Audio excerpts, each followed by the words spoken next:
बिस्मिल्लाहिर्रहमानिर्रहीम। आज का लेक्चर है सेक्शन 75 पीपीसी पार्ट 2।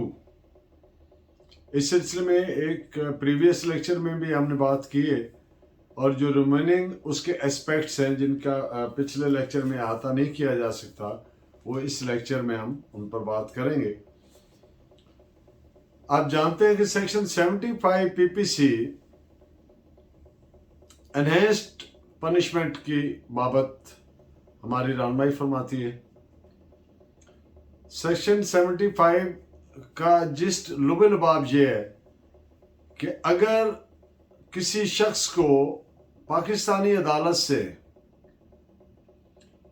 किसी ऐसे जुर्म जो चैप्टर 12 और 17 में आता हो, 3 साल या इससे ज्यादा सजा दी गई हो और वो शख्स सिमिलर काइंड का ऑफेंस रिपीट करे, दोबारा करे, तो फिर सेक्शन 75 अट्रैक्ट होगी और उसको ज्यादा सजा, इजाफा शुदा सजा, enhanced punishment up to life imprisonment और 10 ईयर सजाए कैद दे सकती है।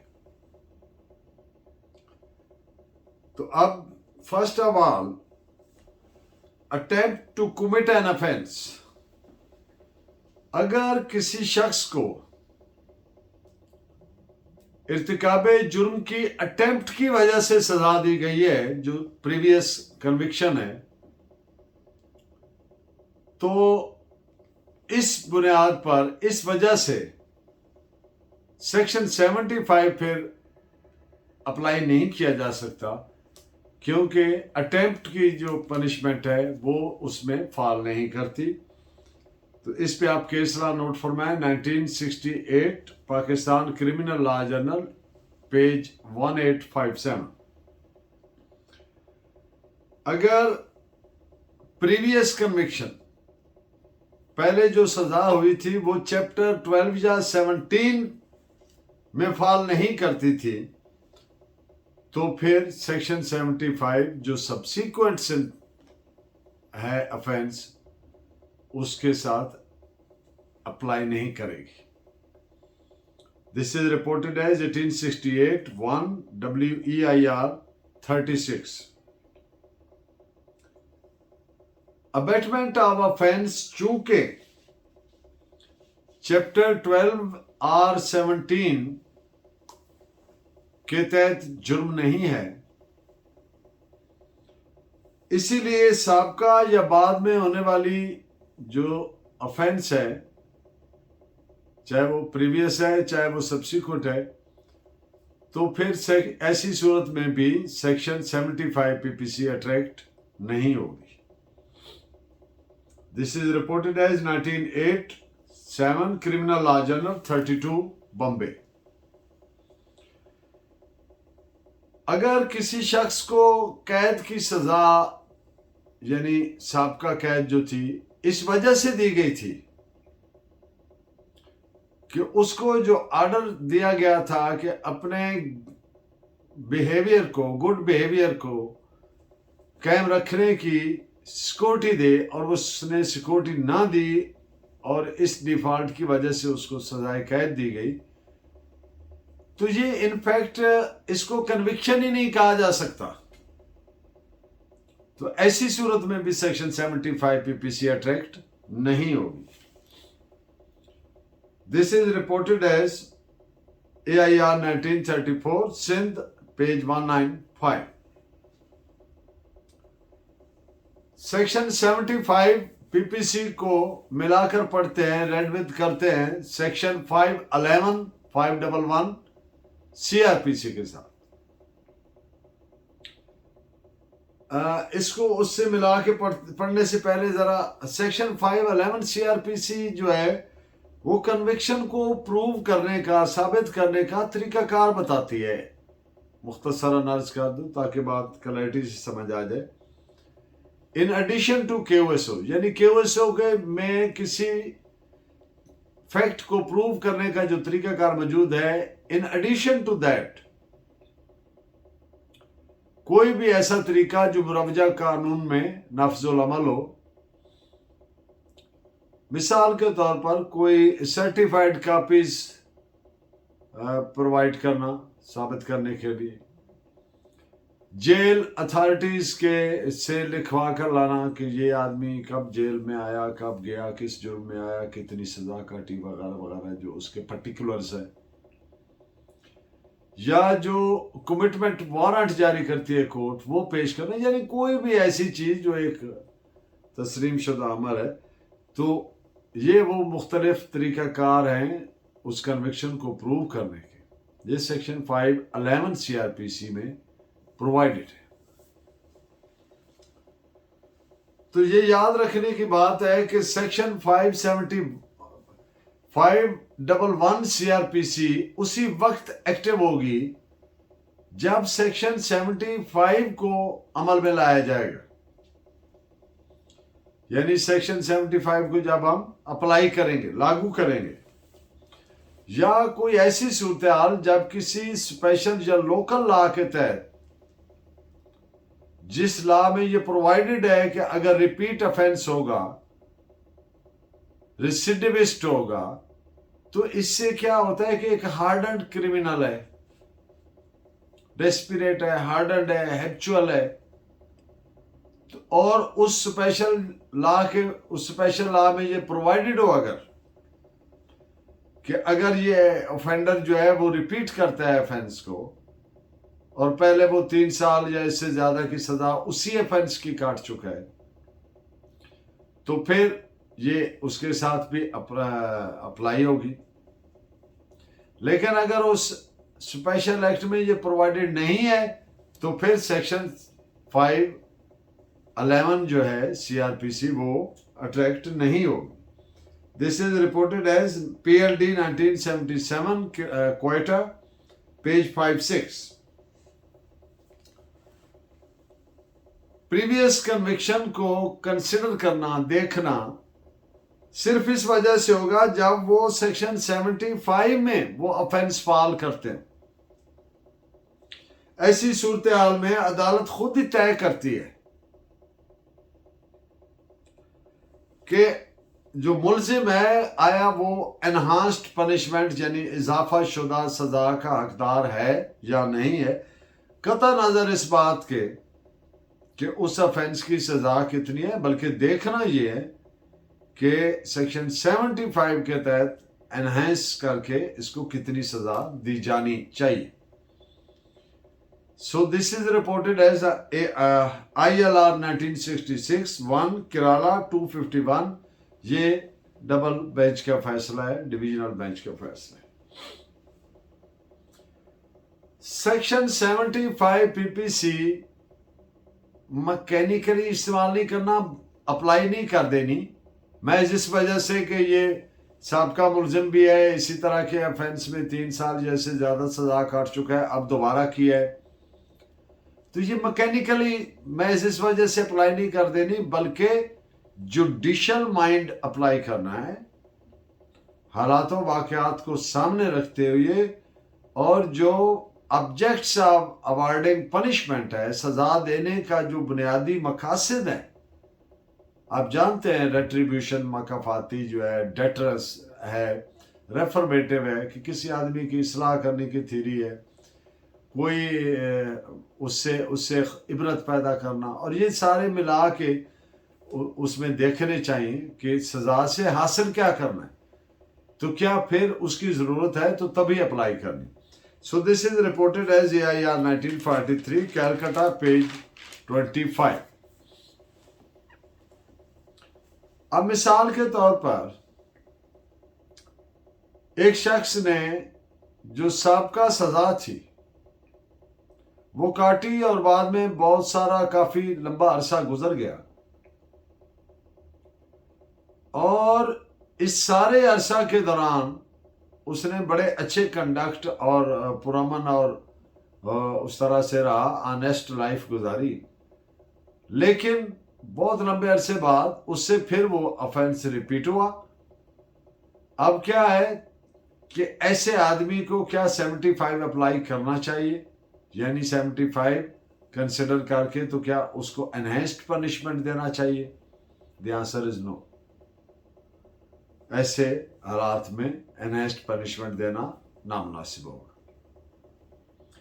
इस पे आप जजमेंट नोट फरमाएं। 1966 क्रिमिनल लॉ जर्नल 410 केरला। अब एक और केस जिसके फैक्ट्स इस तरह है कि एक आदमी ऐसे ऑफेंसेस में सजा काट के आया जो चैप्टर 12 या 17 में पीपीसी के आते हैं, लेकिन shortly after coming out of jail, थोड़ा ही अरसा गुजरा था जेल से आई हुई कि उसने दोबारा वो रिपीट किया। तो सवाल पैदा होता है कि क्या ऐसे शख्स को सेक्शन 75 अप्लाई करके जो सब्सिक्वेंट ऑफेंस है of the similar kind what he has committed, उसके तहत एनहेंस्ड पनिशमेंट देना चाहिए, इजाफा शुदा सजा देनी चाहिए? The answer is yes. क्यों? इसलिए कि जो इससे साबित होता है उसके रवैया से कि फौरन आती ही उसने दोबारा वो रिपीट किया कि सजा का उस पे कोई असर नहीं हुआ, यानी जो डेटर्स होनी चाहिए थी, जो इबरत होनी चाहिए थी, वो उसको नहीं मिली। तो लाजिम होना चाहिए कि ऐसे आदमी को फुल डोज दी जाए, सवेयर पनिशमेंट दी जाए, ताकि जो वेरी ऑब्जेक्टिव पनिशमेंट जो है वो फेल ना हो जाए। So this is reported as AIR 1926 Lahore page 336। अब ये असूल that punishment should fit the crime, सजा ऐसी होनी चाहिए जो जुर्म के प्रोपोर्शन से होनी चाहिए, मौजूनियत देखनी चाहिए, मुनासिबत देखनी चाहिए कि जो जितना जिस नेचर का ऑफेंस है उसके कमेंसुरेटिव होनी चाहिए सजा, जिससे ये नजर आए कि इंसाफ हुआ है। और इस पे वो इडियम आप जानते हैं, मैक्सिम है कानूनी, कि इंसाफ सिर्फ होना नहीं चाहिए बल्कि होता हुआ नजर आना चाहिए। तो सजा भी ऐसी देनी चाहिए जो जुर्म को सामने रखते हुए कि कौन सा जुर्म किया, तो उसके मुताबिक कहा जाए कि ये बिल्कुल सही, इसको इतनी सजा मिलनी चाहिए थी। इस प्रिंसिपल को लाजमन मद्देनजर तब भी रखना चाहिए जब सेक्शन 75 अट्रैक्ट करके इजाफा शुदा सजा देने लगते हैं, तब भी इस प्रिंसिपल को सामने रखनी चाहिए। मसलन अगर कोई बूढ़ा शख्स है तो प्रीवियस कन्विक्टेड भी है, तो उसको ज्यादा सख्त सजा देना मुनासिब नहीं होगा। This is reported as 1968 criminal law journal page 410। अब एक ऐसा जुर्म है जिसकी अपनी सजा काफी है।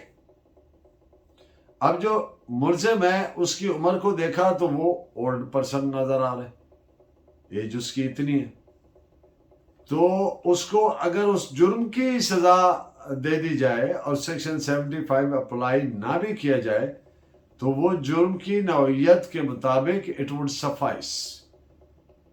तो फिर मुनासिब यही होगा कि उसको एनहेंस्ड पनिशमेंट सेक्शन 75 अप्लाई करके, इन्वोक करके देने की जरूरत नहीं है, उसको उसी जुर्म की सजा ही काफी हो जाएगी। This is reported as AIR 1920 Patna page 526। Proof of previous conviction, साबका जो सजा थी उसको, उसका सबूत कैसे साबित करना है उसको। तो इसमें सबसे पहली बात तो यह है कि यह प्रोसिक्यूशन की प्राइमरी ड्यूटी है। सरकार प्रोसिक्यूशन करती है क्योंकि सरकार ने कानून बनाया है और मुलजिम ने वो कानून तोड़ा है, तो सबसे पहले एग्रीव्ड पार्टी जो है वो सरकार होती है। इसीलिए सरकार बिनाम फलां फलां मुलजिम का नाम लिया जाता है। तो सरकार की जो प्राइमरी ड्यूटी है वो यही है कि वो साबका सजा याफ्ता होने का फैक्ट जो है कि इस मुलजिम ने पहले भी इसी तरह का एक जुर्म किया था जिसमें 3 साल या से ज़्यादा की सजाए कैद हुई थी, तो ये कोर्ट के सामने लाए ताकि कोर्ट के नोटिस में लाए। और इसका मकसद ये है ताकि कोर्ट की प्रॉपर असिस्टेंस यानी मुआवनत हो सके, ताकि कोर्ट जो सजा देनी है उसको डिटरमिन कर सके, उसका तयन कर सके आसानी से, और सबूत जो बाबत प्रीवियस कन्विक्शन है वो बिल्कुल क्लियर और प्रेसाइज होना चाहिए।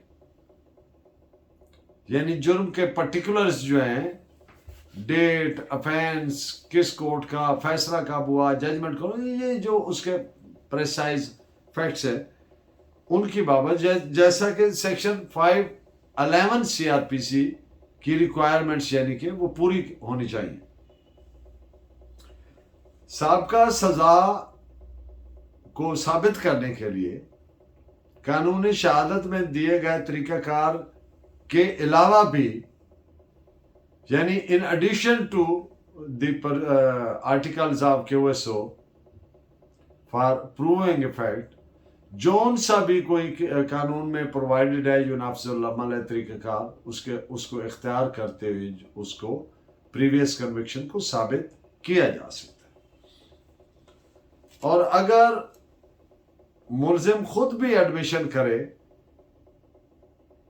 तो उसको जुडिशल माइंड अप्लाई करते हुए देखा जा सकता है कि क्या इस पर सेफली रिलाय किया जा सकता है। तो ज़्यादा जजमेंट्स तो इस पॉइंट पर हैं उस पर रिलाय किए जा सकते हैं। एक आध कॉन्ट्राडिक्टरी जजमेंट भी है, वो भी आपके सामने रख दूंगा। तो इस जजमेंट में जो अभी मैं आपको नोट करवा रहा हूँ, इसमें यही हेल्ड किया ऑनरेबल कोर्ट ने कि उस पर रिलाय किया जा सकता है अक्यूज्ड की एडमिशन पे भी। So this is reported as AIR 1944 Lahore page 25। अगर प्रीवियस कन्विक्शन प्रॉपर तरीके से प्रूव ही नहीं कर सके तो फिर सेक्शन 75 के जो पैरामीटर्स हैं, प्रोविजंस हैं, वो इन्वोक नहीं की जा सकती, यानी उनके तहत फिर एनहेंस्ड पनिशमेंट नहीं दे सकते। अगर देंगे तो वो इलीगल होगी। और ऐसी सूरत हाल में, अब ये वही जजमेंट, तो ऐसी सूरत में अगर मुलजिम एडमिशन भी करता है, फैक्ट को एडमिट खुद भी कर लेता है, तो उस पर इनसार नहीं किया जा सकता। ये कंट्राडिक्टरी है बाकी जजमेंट से। So this is reported as PLD 1961 Dhaka page 307।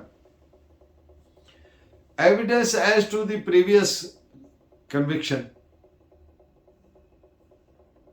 साबका सजा साबित की जा सकती है as I have already earlier stated in addition to the mode and procedure provided by कानूनी शहादत QSO। कोई भी ऐसा मुरवजा तरीकाकार जो कानून में मौजूद है जो और उस वक्त नाफिजुल अमल है, तो उसको इख्तियार करते हुए एविडेंस लीड की जा सकती है to prove previous conviction. This is reported as AIR 1941 Sindh page 173। चूंकि साबका सजा की बाबत एविडेंस तभी लीड करेंगे ना जब जो सबसीक्वेंट ऑफेंस है उसमें ऑफेंडर गिल्टी, उसके खिलाफ सबूत इतना आ गया, मटेरियल इतना आ गया और उसको ही was found to be guilty. तो अदालत, लेकिन एक बार जो प्रोसिक्यूशन एविडेंस हो जाती है और जब वो डिफेंस की तरफ मुलजिम को एक प्रिविलेज दी जाती है अंडर सेक्शन 342 जिसको पॉपुलरली बयान मुलजमान कहते हैं, तो जो 342 CRPC की स्टेटमेंट है, यानी बयान मुलजिम है या मुलजमान है, उसमें मुलजिम से एज टू प्रीवियस कन्विक्शन का सवाल नहीं किया जा सकता। इस पे आप एक जजमेंट भी नोट फरमाएं। AIR 1914 Lahore page 25। Article 68 of कानून शहादत।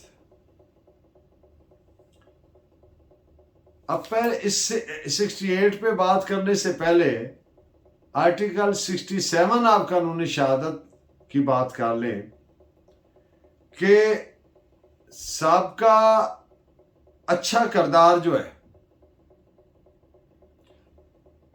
फौजदारी मुकदमात में, क्रिमिनल केसेस में, वो एक रेलेवेंट फैक्ट है। यानी क्रिमिनल केसेस में good character is a relevant fact. लेकिन as per varies and parameters of article 68,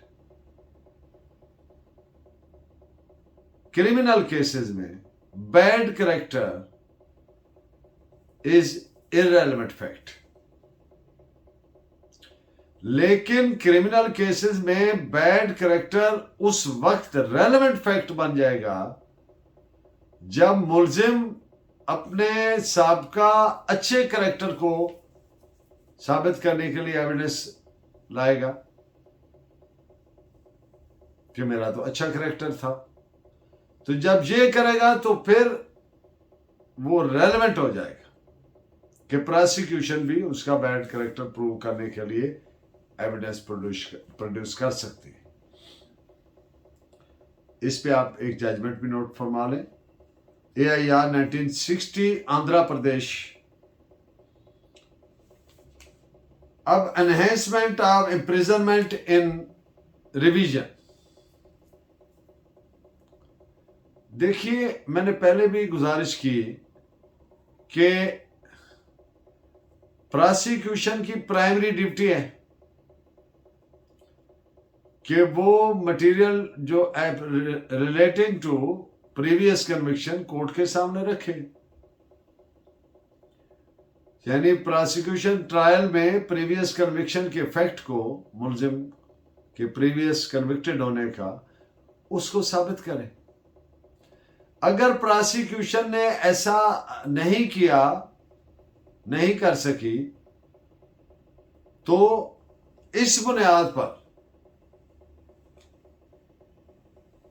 revisional jurisdiction exercise करते हुए ऑनरेबल कोर्ट इस वजह से, इस बेस पर कि ये प्रीवियस कन्विक्टेड है, सजा में एनहेंसमेंट नहीं कर सकती। इस पे आप जजमेंट नोट फरमाएं। AIR 1929 Allahabad page 267। Practice and procedure. देखिए, एक तो होता है स्टैट्यूटरी प्रोविजंस, दैनिक कानून में जो दफात दी गई हैं। एक होती है प्रैक्टिस। मैं मिसाल देता हूं आपको। प्रैक्टिस ये है कि जब फिजिकल रिमांड पर होता है आदमी, तो उसकी बेल मूव नहीं करते, कोर्ट नहीं एंटरटेन करती। ये प्रैक्टिस है। हालांकि पूरी CRPC में एक भी सेक्शन ऐसी नहीं जो ऐसा करने से रोकती है कि फिजिकल रिमांड के दौरान बेल मूव नहीं की जा सकती। कोई एक प्रोविजन ऐसी नहीं है, लेकिन प्रैक्टिस यही है। हालांकि एट द सेम टाइम देखिए कि उसको जब गिरफ्तार किया जाता है मुल्जिम को, यानी फिजिकल रिमांड पे आ गया, तो उस वक्त SHO के पास भी इख्तियार है कि उसको विद और विदाउट श्योरिटी रिलीज कर सकते हैं।